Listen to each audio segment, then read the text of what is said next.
Hello दोस्तों, फिर से आपका स्वागत है हमारे चैनल व्यास मोशन एकेडमी में, जो कि हम सीख रहे हैं ब्लेंडर, बोले तो ब्लेंडर या ब्लेंडर, जो भी व्हाटएवर। तो आज हमारा चैप्टर नंबर है 5, जो कि हम सीखेंगे कैसे हम ओरिएंटेशंस को सेट करते हैं और कैसे पेरेंट एंड चाइल्ड का कनेक्शन बिल्ड करते हैं। तो सबसे पहले हम अपने टॉप में जाएंगे। ये मेरा वर्क स्पेस है, इसके टॉप पे हमारा कमांड है, this is called transform orientation, जिसपे global, local, normal, gimbal, views, cursor and parent इतने सारे कमांड्स दिए हुए हैं। अब इस कमांड्स का यूजेस क्या है और इसको कैसे यूज करते हैं ये जानेंगे हम आज। जैसे हमने एक ऑब्जेक्ट लिया, ये हमारा क्या एक बॉक्स है, मैं यहाँ से मूव कर लेता हूँ जेड एक्सिस पे। ये मैंने ग्रिड से थोड़ा अप कर लिया। अब हम मूव टूल सेलेक्ट करते हैं, ये हमारा मूव टूल सेलेक्टेड हो गया। अब हम क्या करते हैं, बेसिकली जैसे लास्ट टाइम हमने पढ़ा है ट्रांसफॉर्मेशन के बारे में, जहाँ पर ट्रांसफॉर्मेशन का वैल्यू में पोजीशन, रोटेशन, स्केल होता है। आप यहाँ से डायरेक्टली एडजस्ट कर सकते हो, जो भी आपको चाहिए होता है। चेंज करने के लिए मैं चेंज कर सकता हूँ, एंड रीसेट करने के लिए बेसिकली हम क्या करते हैं, माउस का कर्सर रखना और बैक स्पेस प्रेस करना, सारा वैल्यू जो है वो रीसेट हो जाता है। This is good. अब हम क्या करते हैं, बेसिकली इसको रोटेट करते हैं 45 डिग्री पे।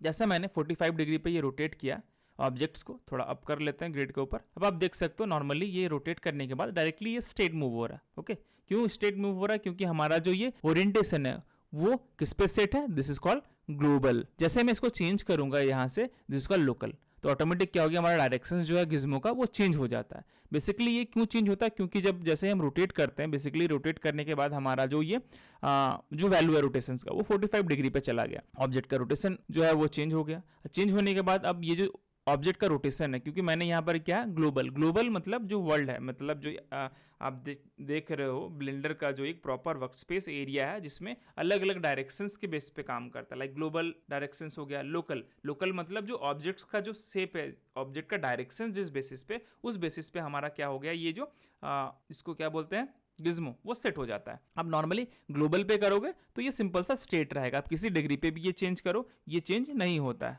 लेकिन जैसे ही आप इसको चेंज करोगे ग्लोबल के जगह लोकल पे, तो ऑटोमेटिक वो ऑब्जेक्ट के बेसिस पे काम करने लगता है, ऑब्जेक्ट के डायरेक्शंस के बेसिस पे काम करने लगता है, ताकि आप उस ऑब्जेक्ट के अकॉर्डिंग क्या कर सको, आप ऑब्जेक्ट को मूव कर सको। अब इसको मैंने मूव भी करना है, एग्जाम्पल जैसे जी ग्रैब हो गया, अब मूव करना है मेरे को किस एक्सिस में, लाइक वाई एक्सिस में। वाई प्रेस करूंगा तो देखो वाई एक्सिस कैसे आ रहा है, ये उस एंगुलर पे ये मूव हो रहा है, क्योंकि ये मेरा लोकल ओरिएंटेशन हमने सेट किया है। अब आपको चेंज करना है तो आप डायरेक्टली चेंज कर सकते हो यहाँ से, ग्लोबल ऑप्शंस या तो ओरिएंटेशन काम करता है। ये पूरे चार्ट को हम लोग क्या बोल रहे हैं, दिस कॉल गिम्बल ऑप्शंस है, जिसमें ये ग्लोबल सेलेक्ट है। अब फिर से सेलेक्ट करोगे यहाँ पर, तो आसान तरीका है ये ऑब्जेक्ट को डायरेक्शंस के बेस पे मूव करने के लिए। तो इसी का एक हमारा शॉर्टकट की है, जिसके लिए हम क्या यूज करते हैं, कॉमा की। जैसे आप कॉमा की प्रेस करोगे तो हमारे एक यहाँ पर एडवांस कुछ बटन शो कर रहे हैं, जो सेम बटन्स कहाँ थे, टॉप पे थे। तो आप यहाँ पर भी जैसे प्रेस करोगे कॉमा बटन, सेम चीज यहाँ पर भी देख सकते हो, like gimbal, view, global, parents, normal, local and cursor. तो हम जैसे यहाँ पर क्या यूज करते हैं, दिस इज कॉल्ड ग्लोबल, तो ये यहाँ पर डिफॉल्ट सेट हो गया। फिर लोकल पे जाना है तो मैं यहाँ पर लोकल पे क्लिक करूंगा, ये लोकल पे सेट हो गया। तो ये आसान भाषा में समझ में आ गया कि आप डायरेक्टली ऑप्शंस में जाकर चूज कर सकते हो, या तो अपने कीबोर्ड में जो शॉर्टकट कमांड है उसका आप यूज कर सकते हो।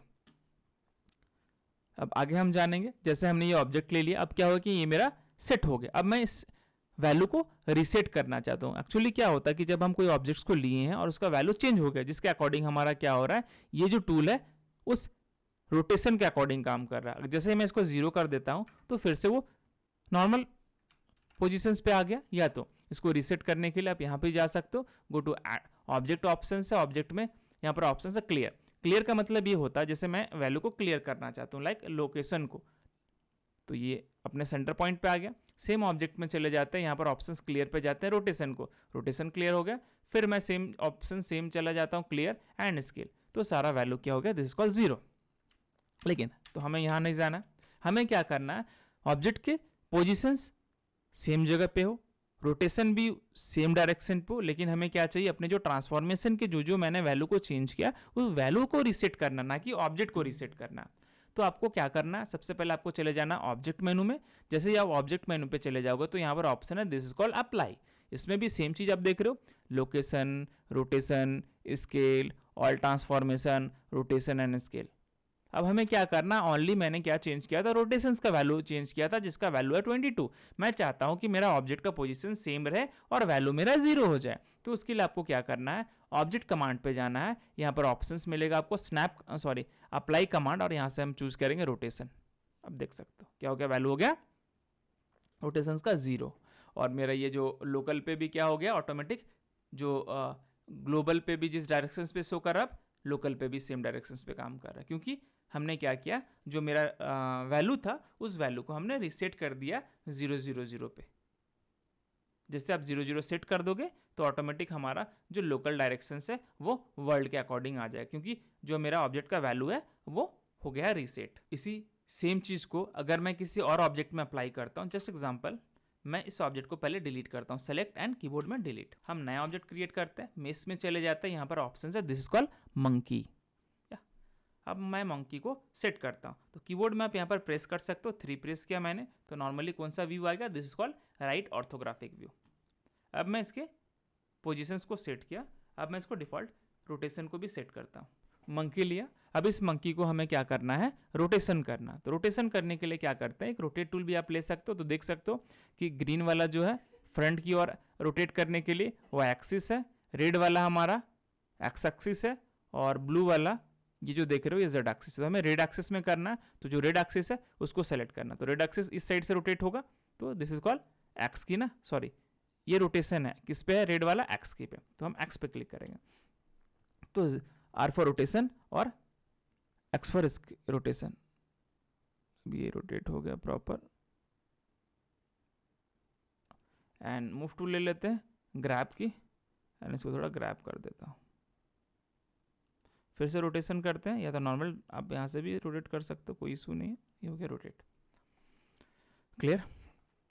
अब आप जैसे मूव टूल लोगे, सेलेक्ट करते हो, तो देख सकते हो ये क्या सबसे बड़ा प्रॉब्लम है लोचा है कि ऑटोमेटिक मेरा जो मंकी है उसका जो ओरिएंटेशन है वो ऑब्जेक्ट के अकॉर्डिंग एडजस्ट हो गया। अब हम इसको मूव करने में दिक्कत हो सकता है, हम चाहे उस स्ट्रेट ले जाना है या लेफ्ट या राइट ले जाना है तो प्रॉब्लम हो सकता है, या तो फिर हमें क्या करना होगा, ग्लोबल कमांड में जाना होगा, लोकल से चेंज कर सकते हैं एक्सेस को। या लोकल में अगर आपको करना है, लोकल का यूजेस बस डायरेक्शंस के लिए ही हम यूजेस करते हैं। अब सेम चीज़ को अगर मैं रीसेट करता हूँ, अभी फिलहाल जैसे मैं इसको घुमाऊंगा तो घुमाने के बाद क्या होगा, मूव करने के लिए नहीं है, ये नीचे जा रहा है या तो फिर ये तिरछा रोटेट हो रहा है समथिंग।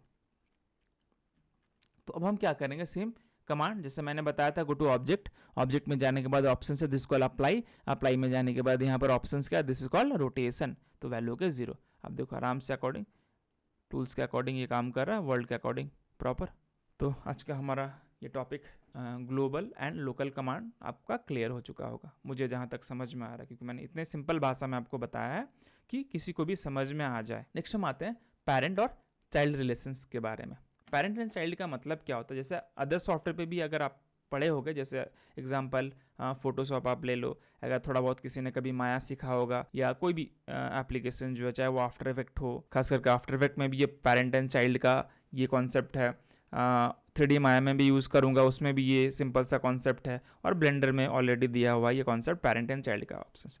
पेरेंट एंड चाइल्ड का मतलब क्या होता है, जैसे मैंने एक ऑब्जेक्ट लिया, सिंपल ऑब्जेक्ट आप देख पा रहे हो, एक मंकी है, मैं इसको मूव करता हूँ, एक नया ऑब्जेक्ट क्रिएट करते हैं, शिफ्ट हम यहाँ पर चूज़ करते हैं क्यूब, ये हमारा आ गया क्यूब, इसको भी मूव करके थोड़ा मूव कर लेते हैं, और हम 3 प्रेस करते हैं, और आप देख सकते हो यहाँ से हम एडजस्ट कर लेते हैं पोजीशंस को, ये मेरा एडजस्ट हो गया। फिर से घुमा लेते हैं इसको। आप जैसे ऑब्जेक्ट को सेलेक्ट करते हो तो यहाँ पर एक कमांड है, कहाँ पर, ये प्रॉपर्टी में, कहाँ पर प्रॉपर्टीज आता है, मेरे आउटलाइनर के नीचे, जहाँ पर क्या देख पा रहे हो, ये ऑप्शन है, this is called object properties, और ऑब्जेक्ट प्रॉपर्टी के अंदर हमारा ये प्रॉपर्टी कमांड है। तो हम जाते हैं, यहाँ पर ऑप्शन है, this is called relation tab, और रिलेशन टैब के अंदर क्या मिलता है आपको, पेरेंट्स कमांड। जैसे रियल लाइफ में पेरेंट्स एंड चाइल्ड का कनेक्शन होता, तो सेम यहाँ पर भी वही सेम कॉन्सेप्ट लागू होता है, पेरेंट्स एंड चाइल्ड। जैसे मैं किसी को सेलेक्ट किया पेरेंट्स, किसी भी ऑब्जेक्ट को, अभी मैं आई ड्रॉपर से क्लिक करके इस ऑब्जेक्ट को क्लिक करता हूँ तो यहाँ पर ऑप्शंस आ गया, this is called parents object आप देख पा रहे हो यहाँ पर, सुजान है समथिंग जो भी नेम है, आप वो नाम आप देख पा रहे हो यहाँ पर। अब मैं जैसे ही ऑब्जेक्ट पे सेलेक्ट करके मूव करूँगा तो ये ऑब्जेक्ट मूव हो रहा है, नॉर्मल बॉक्स जो हमारा है, ओके। लेकिन जब हम मंकी को मूव करेंगे तो हमारा क्या हो रहा है, जादू दिखा, मंकी को मूव करने पे क्या हो रहा है, हमारा जो बॉक्स है वो भी मूव कर रहा है। जैसे एग्जांपल मेरा पेरेंट्स कौन हो गया, ये मंकी। आप ऑब्जेक्ट को सेलेक्ट करो, देखो पेरेंट्स में क्या है, मंकी है, देख पा रहे हो अच्छे से। तो हमारा पेरेंट्स है तो चाइल्ड अपना फ्रीली मूव कर सकता है इधर उधर, लेकिन अगर पेरेंट मूव कर रहा तो चाइल्ड को भी उसी के अकॉर्डिंग मूव करना पड़ेगा। सेम रियल लाइफ में भी होता है, बच्चा अपना जो करना है करता है, लेकिन अगर पेरेंट्स अगर चाहता है कि बच्चा ये करे या वैसा करे या मेरे अकॉर्डिंग करे तो आप अपने बच्चे को वो करवा सकते हो। तो उसी तरह हमारा ऑब्जेक्ट भी क्या कह रहा है कि हाँ हमारा चाइल्ड है तो पेरेंट्स जो कहेगा उस हिसाब से चाइल्ड को करना पड़ेगा। तो ये हो गया मेरा चाइल्ड एंड पेरेंट्स का कॉन्सेप्ट, क्लियर हो गया। जब हम किसी ऑब्जेक्ट का पेरेंट सेट करते हैं तो वह चाइल्ड ऑब्जेक्ट कहलाता है और रेफरेंस पॉइंट वाला ऑब्जेक्ट पेरेंट कहलाता है। मतलब जिसको आप पहले सेलेक्ट करोगे वो ऑब्जेक्ट क्या कहलाता है, चाइल्ड कहलाता है, बाद में जो ऑब्जेक्ट को सेलेक्ट करोगे वो पेरेंट कहलाता है। लेकिन मंकी की अपनी पोजीशन और रोटेशन वैल्यूज वैसे ही रहेंगी, ओके, दिख रहा होगा, सेम है। आप जैसे मूव कर रहे हो, जैसे आप चाइल्ड को घुमा रहे हो, मंकी सेम अपने जगह पे पोजीशंस पे, कोई मूवमेंट नहीं है। लेकिन आप मंकी को सेलेक्ट करके चेंज करोगे तो हमारा चाइल्ड भी चेंजेस होगा, क्लियर। इस चीज़ को अगर आप रीसेट करना चाहते हो तो रीसेट करने के लिए हम क्या करेंगे, ऑब्जेक्ट को हमने सेलेक्ट किया, यहाँ से क्रॉस भी आप करोगे तो ये क्लियर हो जाएगा। या तो अदरवाइज आपको क्या करना, ऑब्जेक्ट को सेलेक्ट करना है, ऑब्जेक्ट को सेलेक्ट करने के बाद हम ऑब्जेक्ट्स ऑप्शंस में जाएंगे, ऑब्जेक्ट्स ऑप्शंस के जाने के बाद यहाँ पर ऑप्शंस मिलेगा, this is called parent option search करते हैं, कहाँ पर है, this is called parent option. अब पेरेंट में हम क्या क्लिक करना है अपने को, क्लियर पेरेंट्स, तो अपने को देख लेना कहाँ पर क्लियर पेरेंट्स है, this is called clear parents. आप जैसे क्लिक करोगे तो पेरेंट्स क्या हो गया, यहाँ से क्लियर हो गया।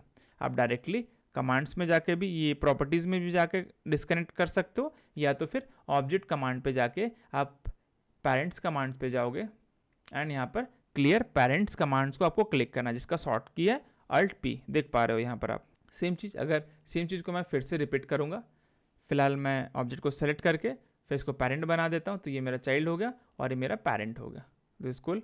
अब आप देख सकते हो जैसे मैं इसको सेलेक्ट करता हूँ ऑब्जेक्ट को, तो यहाँ पर ये पेरेंट और चाइल्ड का कनेक्शन आप देख सकते हो। मैं फिर से बैक करूँगा, बैक करने पे यहाँ पर क्या शो कर रहा है, control Z, okay, monkey show कर रहा है और ये बॉक्स शो कर रहा है। जैसे आप बॉक्स को सेलेक्ट किए, मैं पेरेंट एंड चाइल्ड कनेक्शन में एक चीज़ ध्यान देना बहुत ज़्यादा ज़रूरी है, वैल्यू हमेशा रीसेट पॉइंट पे होना चाहिए। तो रीसेट पॉइंट करने के लिए ऑब्जेक्ट अप्लाई एंड लोकेशन, तो सारा वैल्यू हो गया 0। से मंकी पे भी वही अप्लाई करना है, ऑब्जेक्ट अप्लाई एंड लोकेशन।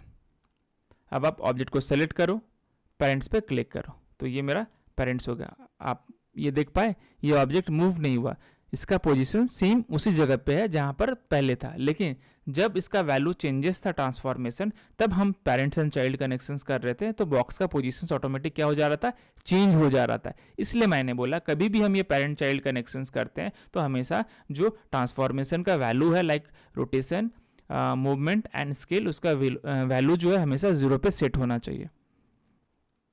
आप ऑब्जेक्ट को सेलेक्ट किया, इसको, ये हो गया पेरेंट चाइल्ड। आप यहाँ पर भी देख सकते हो ये इसके अंदर चला गया, मंकी के अंदर हमारा क्यू जो है वो ऐड हो चुका है। ये यहाँ पर भी देख पा रहे हो, कहाँ पर, आउटलाइनर में, देखो। तो आपने ये समझ पाया कि ओरिएंटेशंस का यूजेस क्या करते हैं और पेरेंट एंड चाइल्ड का यूजेस क्या करते हैं। तो अगर ये क्लियर हो गया होगा तो हमारा आज का क्लास भी सफल रहा। तो चलिए फिर नेक्स्ट क्लास आपसे मुलाकात होगी, और देखने के बाद चैनल को प्लीज़ सब्सक्राइब कर देना यार, थोड़ा हमें भी हिम्मत मिलेगा।